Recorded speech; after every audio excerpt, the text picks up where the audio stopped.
মানুষ সুখী হওয়ার জন্য কমপক্ষে এক মুঠো ভালোবাসা দরকার।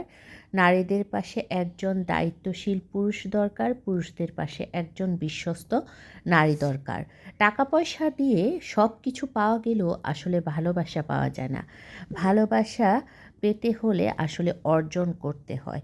আসসালামু আলাইকুম। আজকে আমি আপনাদেরকে দেখাবো চিকেন মালাই কোফতা। এটা খুবই খেতে দুর্দান্ত হয়।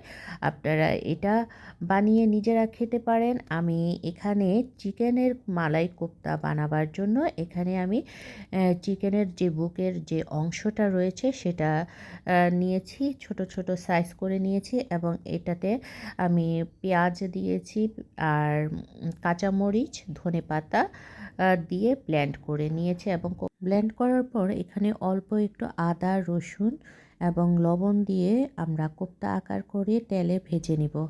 ভালো করে ভাজা হয়ে গেলে আমরা কোফতাটা তুলে ফেলবো এবং লাল লাল যখন হয়ে আসবে সেটা আমরা তুলে ফেলবো। অতিথি আপ্যায়নে কিন্তু এটা খুবই সুন্দর একটা আইটেম হয়। তো আমি যেটা বলছিলাম যে আসলে ভালোবাসাটা আপনার টাকা পয়সা দিয়ে পাওয়া যায় না। অনেক সময় আমরা অনেক ইনফ্লুয়েন্সারদের কাছ থেকে শুনতে পাই যে টাকা পয়সা খুবই দরকার, খুবই প্রয়োজন, টাকা না থাকলে ভালোবাসা পাওয়া যায় না। আসলে আমি তাদের অ্যা একটি কথার সাথে একমত, কিন্তু পুরো কথার সাথে একমত না। কারণ হচ্ছে যে টাকা পয়সা অবশ্যই দরকার। টাকা পয়সা দিয়ে অ্যা অনেক কিছুই পাওয়া যায়, স্বাচ্ছন্দ্যে থাকা যায়, ভালোভাবে থাকা যায়। কিন্তু আসলে ভালোবাসাটা অর্জন করতে হয়। ভালোবাসা কখনো টাকা পয়সা দিয়ে সম্ভব না। যেটা টাকা পয়সা দিয়ে যে ভালোবাসাটা পায় সেটা টাকা না থাকলে সেই ভালোবাসাটা কিন্তু হারিয়ে যায়। তো তার জন্য হচ্ছে যে ভালোবাসাটা আসলে আপনাকে অর্জন করতে হবে। সে তখন দেখা যাবে যে আপনার টাকা থাকুক আর না থাকুক আপনাকে সে ভালোবাসবেই।